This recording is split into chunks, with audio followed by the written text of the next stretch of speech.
Maybe we'll do it with a remote. Oh, yeah, that's right.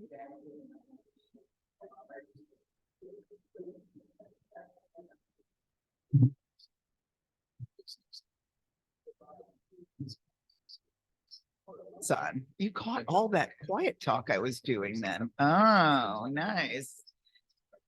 Oh, great, great. I hope you didn't start the recording yet. Okay. I'm going to call the meeting to order at 9 o'clock on May 3rd. Thank you all for coming, even though we have a small group.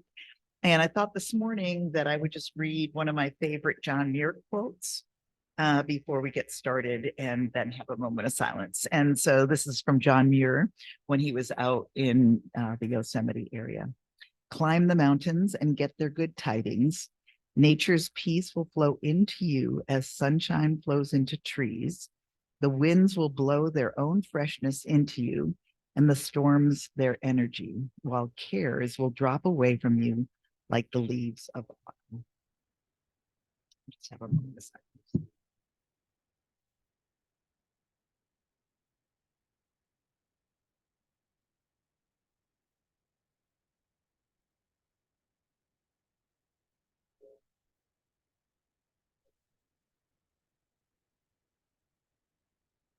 Thank you. So I changed the agenda a bit from Arrington's original, just to move the quorum, call for the quorum earlier in the agenda, because I was thinking that if we're voting on minutes and such, we need a quorum. And so, Jean, do we have a quorum? We do not. The current structure of our committee, we would need to have 7 voting members present, and it looks like we may have 4 as of this moment. If that changes as the meeting goes on, we can return to voting. Is that okay with everyone? Well, then we'll skip through the approval of the minutes and the adoption of the agenda, but we will have a treasurer's report, Jean. I'm in the process of trying to set up a meeting with all the relevant people, Angie and Rachel and Jason Burrell, the new town manager, to figure out how things will work going forward. As of now, our total available funds, not broken out into the categories that we will need them to be in the future, is $17,470.05. Most of that is probably tied to the Flat Creek Crossing Trail, but not all of it. We have some money coming in from card and print sales ready to be deposited. I think that's about $300. We have a little bit of money coming in from the vendor signups for the plant sale. And I'm not sure what expenses we might have for the plant sale. I think our committee was very frugal in how they approached things. What a nice event it was. That's about all I have to say at the moment. Any questions about the treasurer's report? All right, well, we do have one more voting member, but I still believe that we do not have a quorum. Is that correct? Okay, so we are skipping. Will that make a quorum then, 6? No, we still need the 7th person. Yeah. So we are skipping, just so you know, Martha, we're skipping the approval of the minutes. We skipped the adoption of the agenda. We did have the treasurer's report. We cannot vote for me.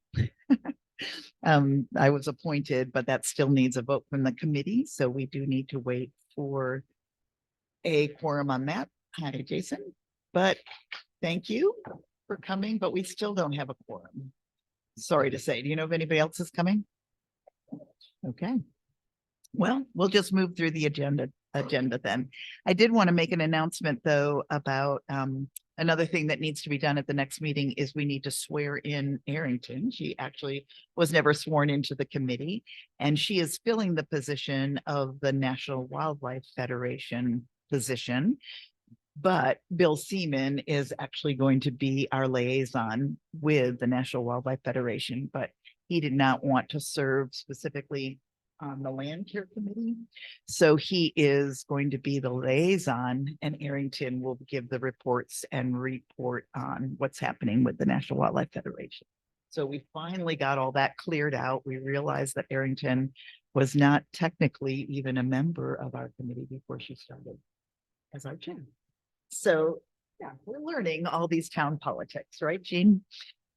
So that moves us into our entity reports. And well, actually, before I do that, I did get a last minute email from our awesome plant sale organizers, because we thought we would not have a report on the plant sale. So this is a preliminary report, and I just got it a couple of minutes ago, so I'm gonna read it off my cell phone. But this is what Betty said. She's not able to attend. So here's the preliminary notice. The native plant sale was held on April 23rd under the cloud of potentially very bad weather that turned out to be only a little bad for the first hour and a half of the sale. In true Montreat community fashion, the event was a lovely success in that it brought together a number of entities from this community and beyond the gate. We had some participation from Black Mountain residents as well. We are in the early stages of soliciting feedback from our vendors and are looking at some ways to publicize slight adjustments to the plan should the weather warrant this in the future. We think that if we had some of those alternative plans included in the original publicity, there wouldn't have been a lot of confusion as to how we would approach the event if the weather is looking difficult. The good news is that we did not spend much of the budget. We are still getting the final figures together, but it looks like after we deposit the vendor checks and pay out our expenses, we will only have spent approximately $300 of the $900 budget that is in the Montreat Landcare allocates for this event. Excuse me. Our volunteers and vendors did enjoy the hospitality room and the camaraderie of the event, and those of us who attended the presentations learned some very helpful information. We are talking about next year and plan to solicit your input on that when we bring a more comprehensive report to the committee in June. Beth Frith, Elizabeth, thank you, ask you, and I truly appreciate the support of the board and the many community vendors who helped make this event possible. Thank you to all, Betty Douglas. And I'll just add a super thank you to her as well. And maybe we can record a round of applause because it ended up being a beautiful day. And I love the word camaraderie because I think that's always what that plant sale brings. It's just a great time to have community involvement. And Jason had the nature shed open, which was awesome. Okay, I'll forward that to you. Yeah. And so that brings us, my announcements are over. So that brings us to public comments. Are there any public comments today? Hearing none, I guess we'll move into the entity reports. And Jean is our only representative from the town. Do you have a report, Jean? I do not, except for the one that you already made, that Barrington has been appointed to the committee and her role. Yes, so the four, just so everybody's clear, the four, for those of you that have a agenda in front of you, and there are some extras. Now we have nice, clearly listed out who are the representatives for the town, who are the representatives for the MRA, the college, and so on. So Jason, that brings us, or Jason and Martha, any report from you guys? Yeah, we applied for one of those grants and received it. So Which grant was that? Tell us details. Which grant?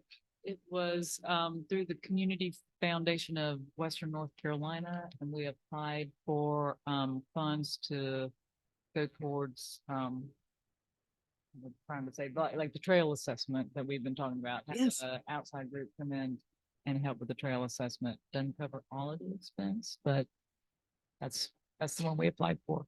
And should have written it down, but the name of the group that one of the groups we're popular with. they've done some other area. That's, we'll see what we get. So the grant will hire an outside group to come in. Is that the idea? Yes. It will go towards that. Yeah, and Tanner and maybe Jason have been vetting some groups. And there's a local group that we think we're probably going to go with, who are somewhat familiar with Montreat, have done some work out here before. Wow. So that's thanks good. for everyone who sent those sorts of things our way. Yeah, well, I will definitely, again, it was my student Catherine Wamwell who I put on the project to look for grants. And I will certainly let her know that there was some success, which was really fun. She's a great student. Yes, well, I can spell it right now. It's WOMBWELL. And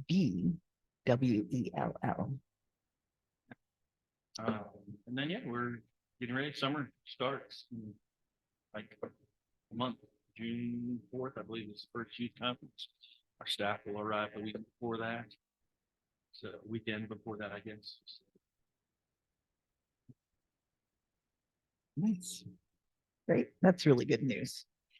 From the college, I think I just will give a short report and a longer one in June. My two students who organized the cleanup and the other student who did the painting of the pots at the plant sale. I think they collected some numbers and different things that I can report on in June. But I want to thank Jean for being there for the cleanup. She was our community representative that helped, and but they actually weighed how much garbage we collected, and so I'll have a report on that in June, which is really good. And I just had never walked that entire creek from Davis Storm down to behind Assembly, not Assembly, Anderson Auditorium. And so that was one area that we cleaned, and we found a lot of stuff in there. So it was a good day. And then the painting of the pots ended up being much more exciting than my tree vests that I did last year. So we put the tree, and it was so windy anyway, the tree vest things would fly away. So we ended up just turning our table over to the painting of the pots. And that worked really nicely with the fairy gardens, because people who painted pots that went over and made a fairy garden in their pot, which was really fun.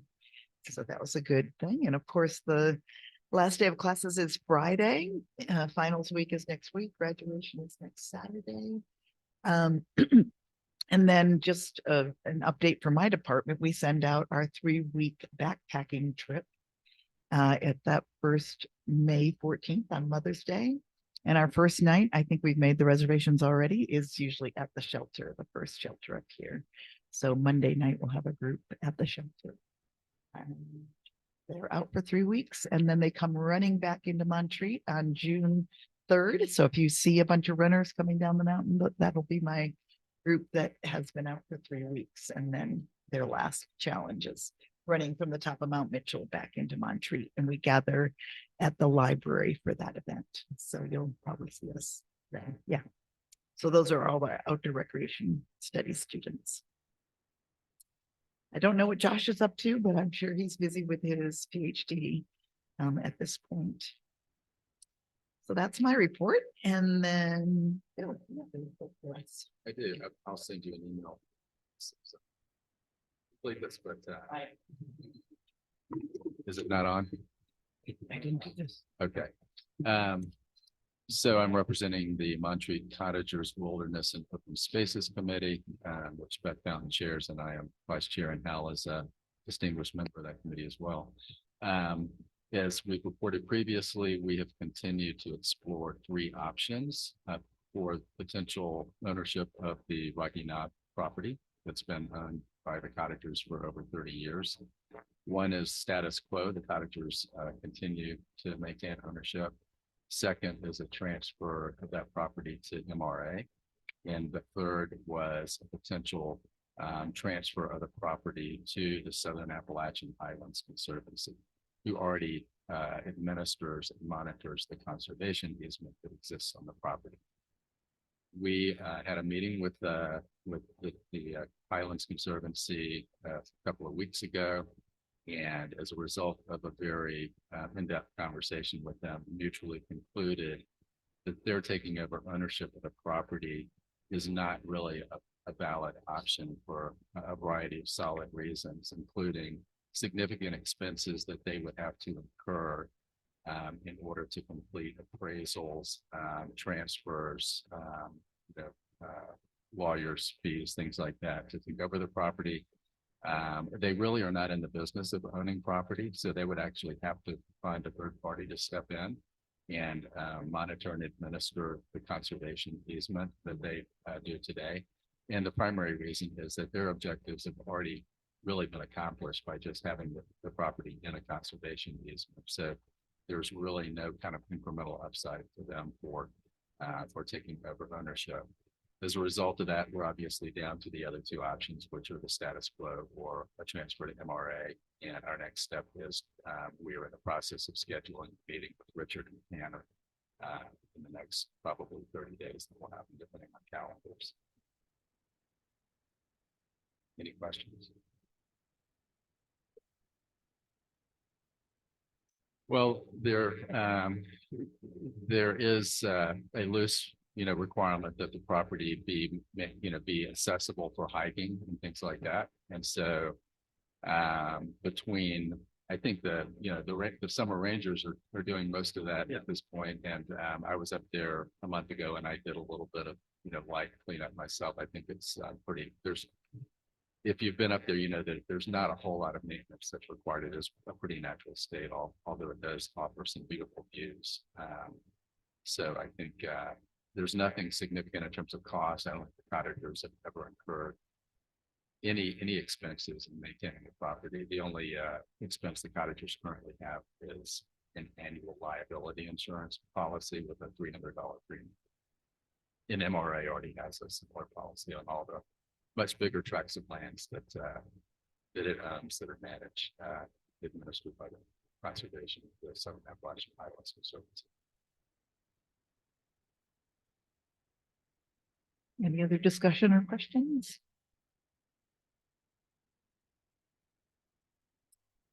Well, then that leads us to the Earth Ministry report from him. Thank you.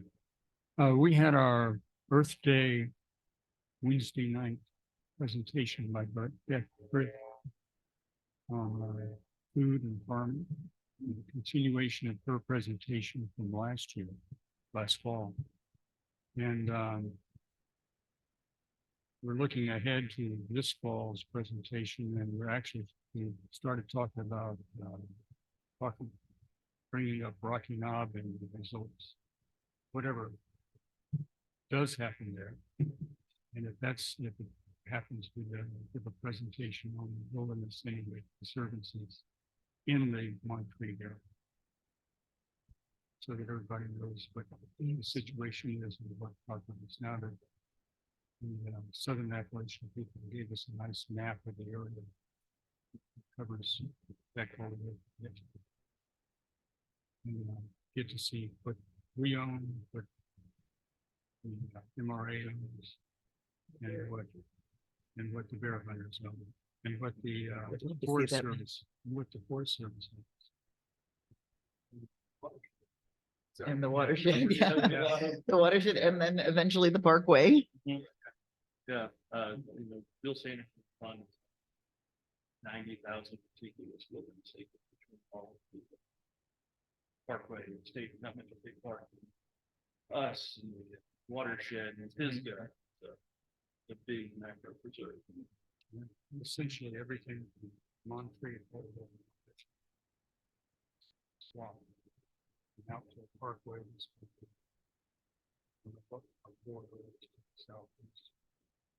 Something.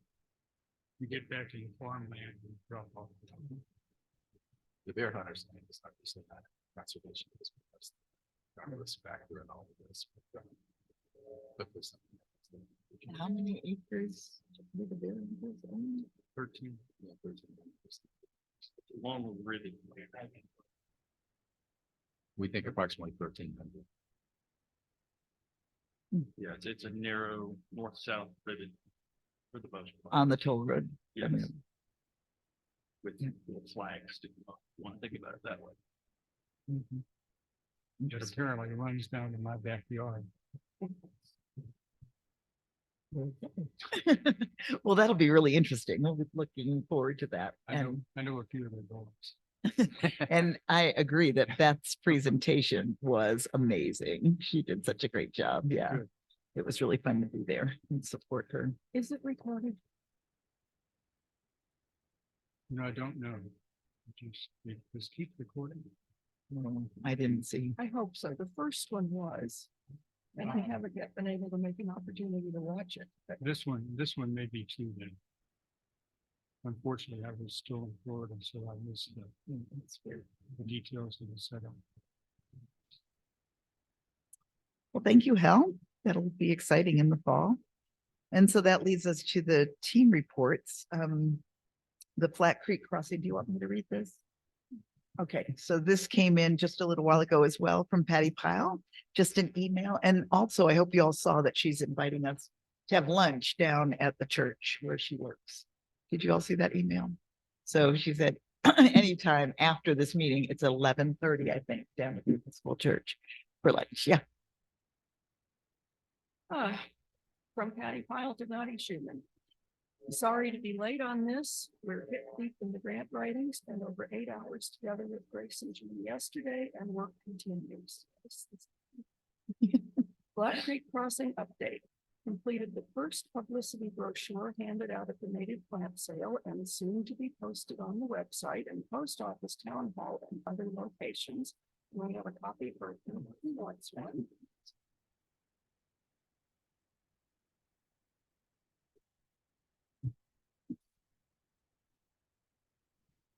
We're meeting the very ambitious grant deadline to receive the mayor's signature. This is the Environmental Enhancement Grant from the North Carolina Department of Justice. And I could add that the funding was made available by a settlement with Smithfield around the contamination from pig farms. So all of this money is available to try to mitigate damage like that and prevent it in other locations. Received wonderful letters of support from cottagers, MRA, and Land of Sky. Mary Roderick continues to be a key person in our understanding of stormwater management. Finalized a detailed budget and timeline, much more expensive than projected, but now we know. Great conversations with Bill Seaman and benefited from his introduction to his contacts at Wildlife Commission and EQI. Renewed our connections with Adam Combs of Wavelight Adaptive Outdoor Experiences. Regardless of this grant's success, we hope to continue our stream team monitoring, and we're willing to work on that. Mark your calendars for a big event on July 5th at the trail site. Work days for planting to be announced soon with George Sawyer's help. Steering committee meets next week. Other grants will be pursued, and now we have on hand the detailed information needed. We continue to believe this project is doable, and the new trail will be open by July 4th, 2025. Very exciting. And I did want to mention the Waypoint Adventure note that she had in there. That's also a former student of mine who developed that organization in Boston and served numerous handicapped folks on wilderness experiences. And he's got adaptive bicycles, canoes, kayaks, all of that. So they're starting a branch here in Black Mountain. His office will be at the Collective. And we invited him early on to walk the trail with us. And so now he's here and he'll be making connections. His quote was, there's got to be handicapped people somewhere or people with needs. We don't see them. And his big push is to just get more people in the outdoors that need adaptive recreation in whatever way. So he's giving a presentation in one of my classes tomorrow. You guys could be invited to that. I will invite you to that. It's at 11 o'clock in our new facility down at the Black Mountain campus, Abbott Hall. And that'll start at 11. And he's presenting with his co-worker. And then some of my students will also be presenting about the need for adaptive outdoor recreation. So 11 o'clock, if you have that time available, come on down. See our facility and hear from Adam. Waypoint Adventure. Yeah.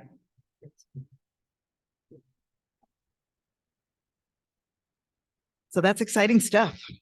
Patty continues to amaze me with the amount of energy that she has and the things that she accomplishes. It's fantastic. Brad, next report is from you.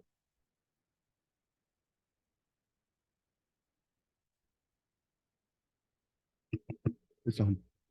Yes, I'm Brad Hester with the tree board. And I don't have a lot to say, and most of it has to do with sort of follow up from the native plant sale Arbor Day celebration. We tend to forget the Arbor Day is tacked on there. And we decided this year to keep it tacked on. It worked pretty well. A lot of my energy before and after had to do with trying to support the connection being made with the Chestnut Foundation out of Asheville. Because I have a little bit more to say about that. That worked very well. Ultimately the Chestnut Foundation had a good presence. They did a nice presentation and were not particularly concerned about how many people were in the room because they were glad to be making the connection anyway. But it was a good event, and there's a lot of kind of networking stuff going on that I was really glad to see. The Chestnut Foundation had their regional chair of the regional office here. His home is in Charlotte, and so he came over from Charlotte for the event. It was nice to have him. Doug Gillis is his name. So the one thing that I do want to emphasize with Landcare that's really grew out of that was I met I thought I had met her before, but the woman who's the regional science person for that is Van Dyke is her last name, Jamie Van Dyke. She was present. Turns out I was confusing her with somebody else, but it was really good to meet her. And then there's a woman who's more of a public relations, you just use that phrase. Educator, I think. Yeah, named Hannah. And I was ultimately told that Hannah is the one we should be talking about with this thing that I'm bringing up. The foundation has done a film, a video about Chestnut, and it does a good job of going through the history of chestnuts and the blight and all of that, and bringing it up to speed. The work that's been done on trying to replace the chestnut in the area.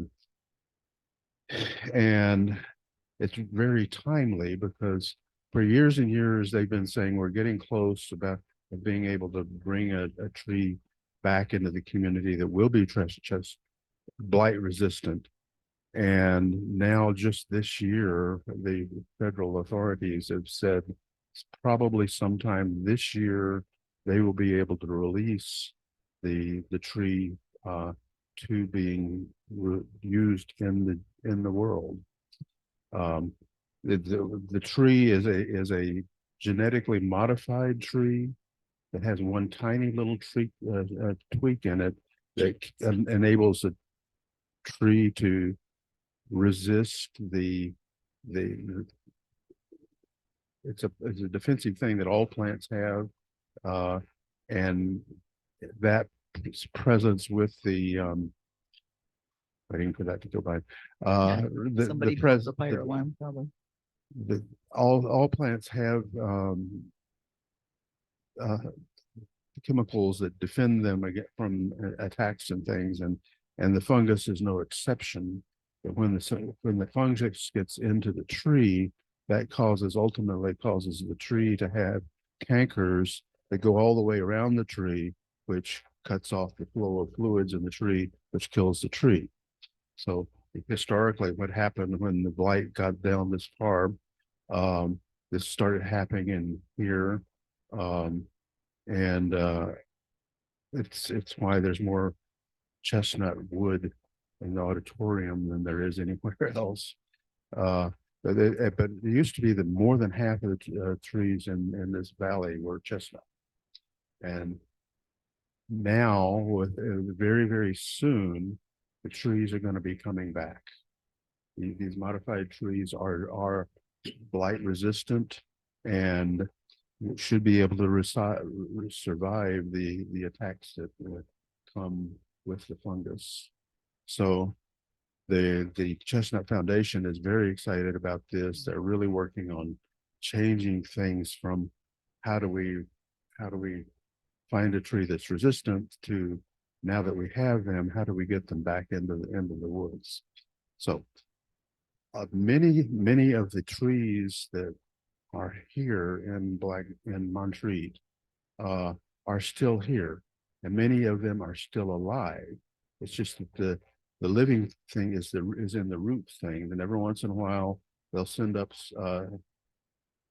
sprouts, and those will survive sometimes for 40 years before they succumb to the blight and all. And we get to the point where they produce seed. So you may occasionally encounter a chestnut seed laying around in the woods someplace because they're there. What's going to happen is that once this is released, they've already been collecting pollen from these modified trees, and we'll be able to start crossing the pollen with the local chestnut trees. So we have all of these trees that are producing seeds, so we are a good possibility for getting actually our native chestnut trees with the blight resistance within a few years. We'll be able to actually have them start being planted in this town. And so what we need to be thinking about is how we're going to manage that whole thing. So you go from many thousands of trees that will need to be here, or at least many hundreds, but I think thousands. So towards that goal, this video that I mentioned, we decided in talking with 2 or 3 different groups during the sale, that it would be a good idea to show that film. That we couldn't show it there because its premiere was that evening,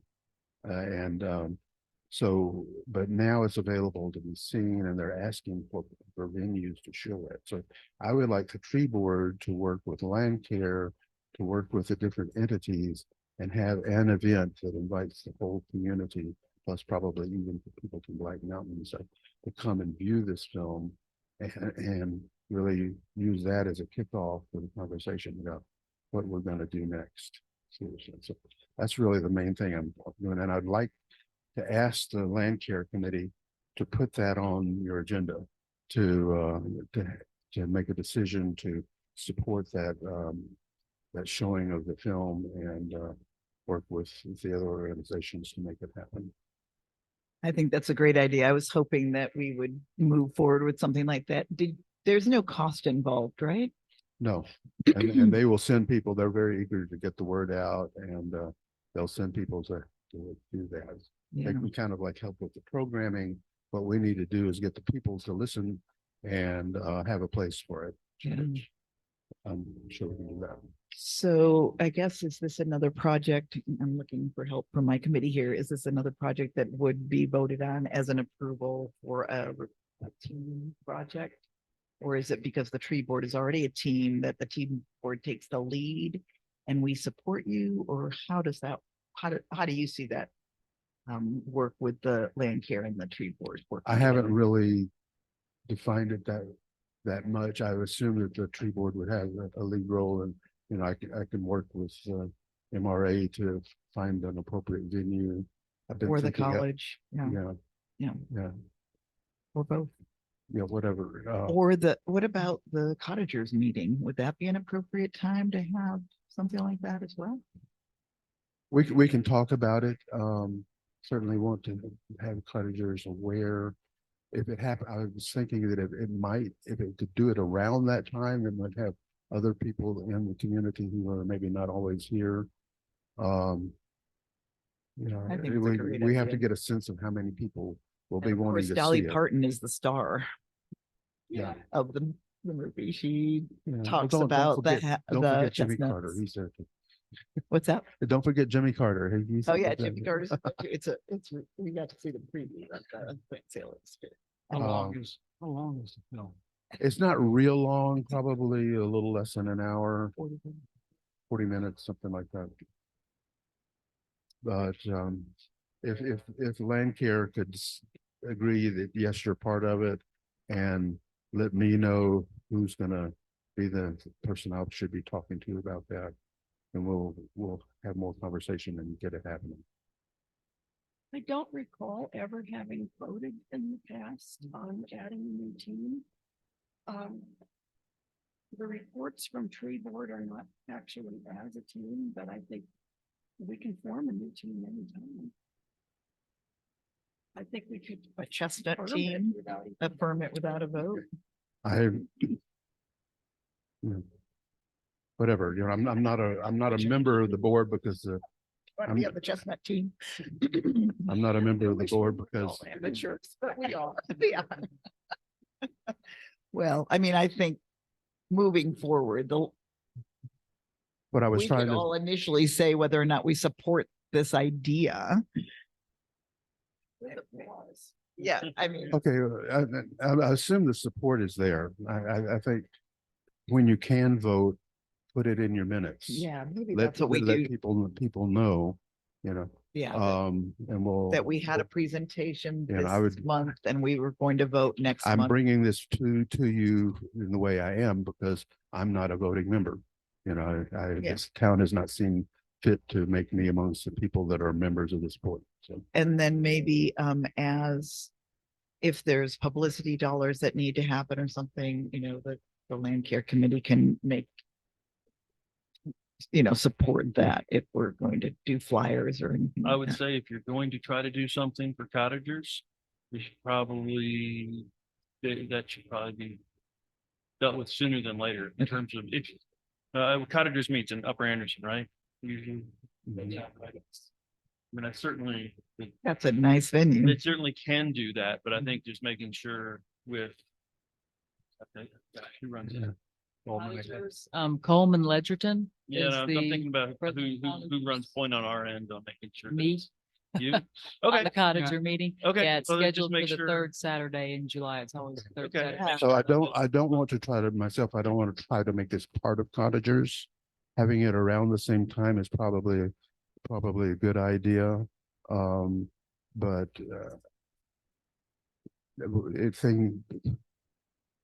I think it would confuse matters to try to make it a cottagers event. It really needs to be a community event. event that involves everybody. so yeah, well, then you're talking about making sure it doesn't conflict with any of Yeah, the worship music or youth or that sort of thing. Or we wait till the fall. Or you wait till the fall, but if you That's- want it. Yeah, So that my only point was that time is fast upon us if you want to do it that weekend in June.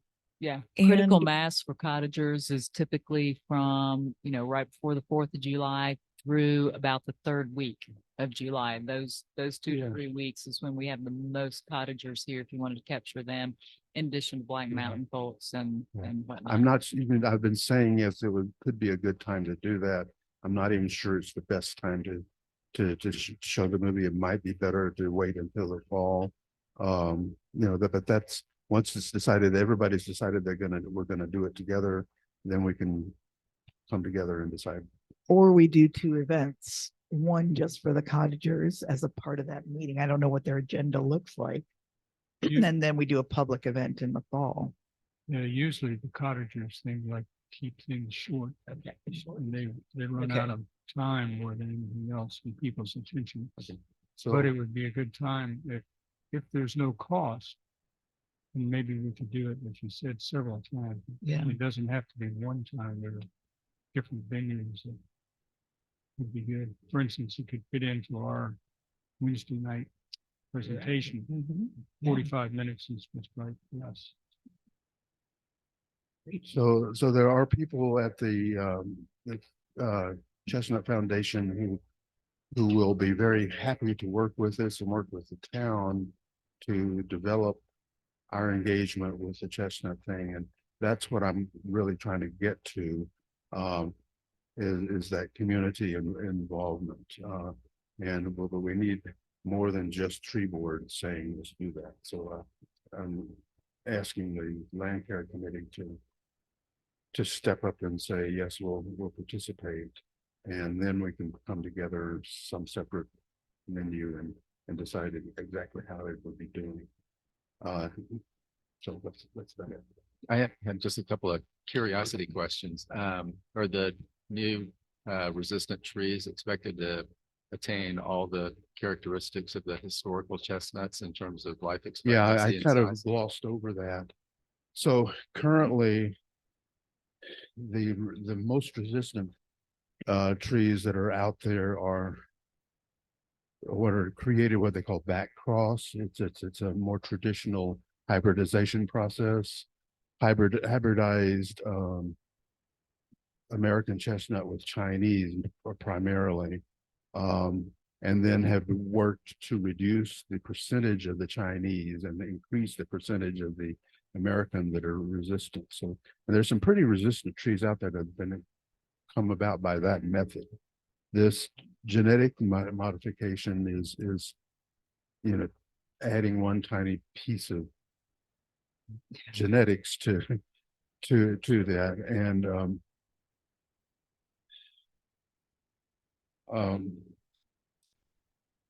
the result is, but the result is that this new strain is at the moment it's that mix, but as soon as it's out there and it can be allowed to be in the environment, then they will start doing is removing the Chinese strains and removing the other strains, so that ultimately it will be pure American chestnut. And not only that, but because we have trees right here that produce seed, we can apply the pollen to those trees, and the resulting seed will be a pure Montreat Valley American chestnut.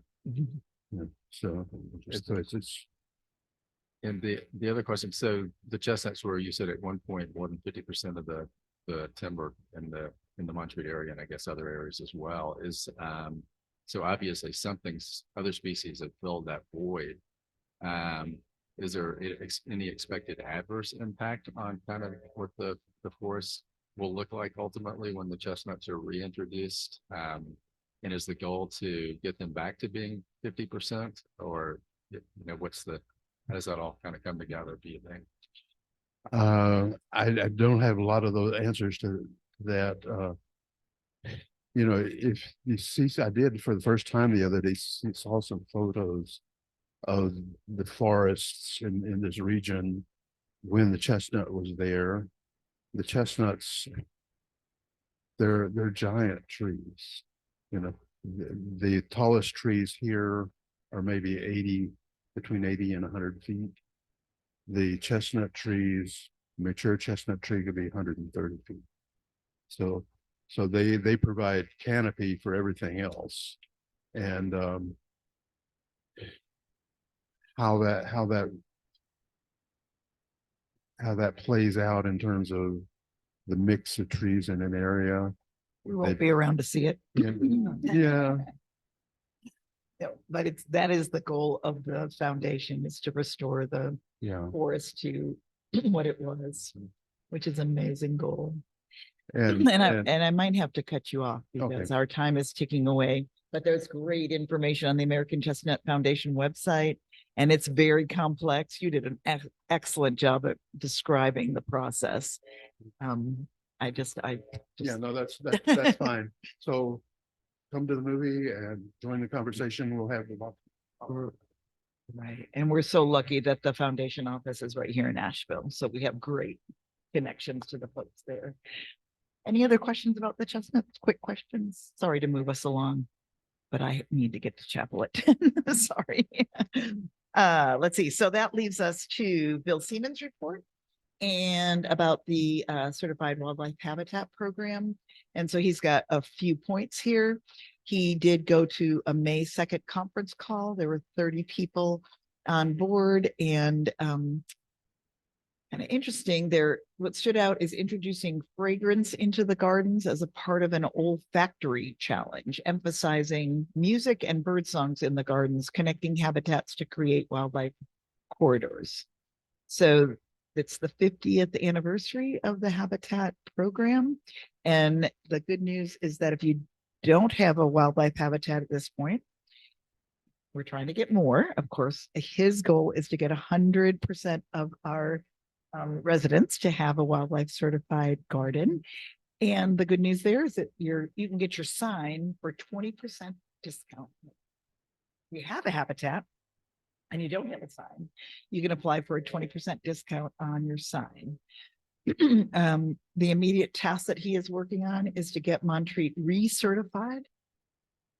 So that means there's quite a few points that National Wildlife Federation asks us to do.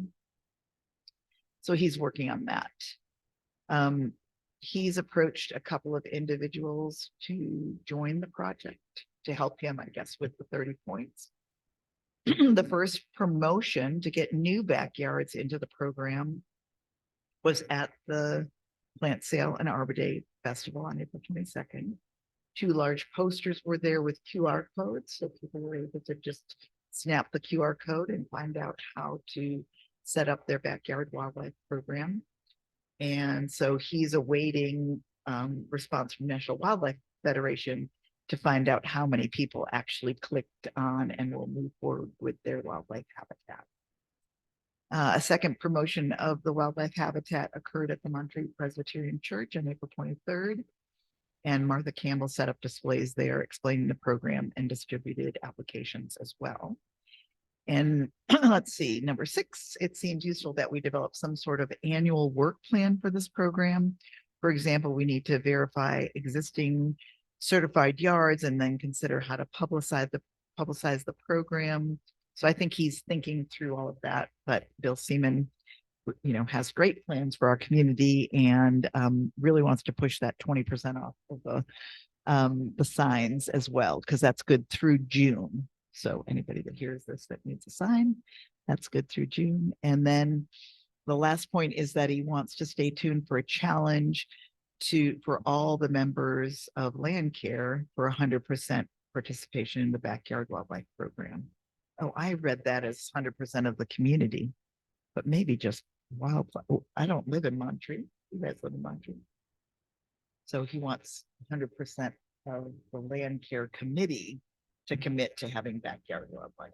But I think it's a good goal to get all of the community, everybody to have a backyard wildlife certified program. It's not hard at all. Is yours one now? No. Ah, okay. So I'm recommending an initiative for anyone that lives here in Montreat to get on the National Wildlife Federation website, apply to get the hardest thing, I think, to get certified, you have to have a water source. So that needs to be like a bird feeder or something that's going to be a water source. So when I looked at it, doing it in our backyard, we looked at a water source. Strangely enough, I was able to get the Montreat Presbyterian Church certified Yes. because great. when I used some of MRAs, thank you very much for the loan, property around our office.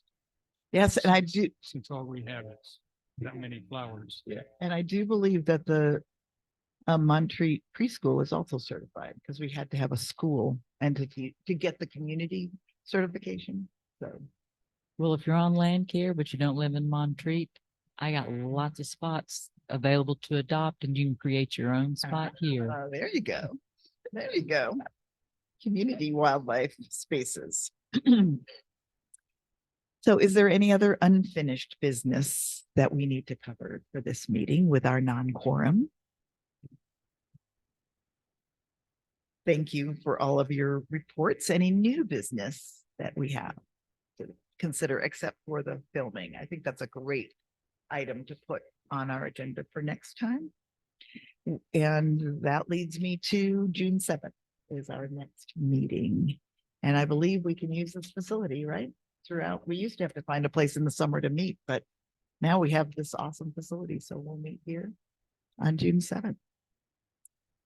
And then can I entertain a motion to adjourn?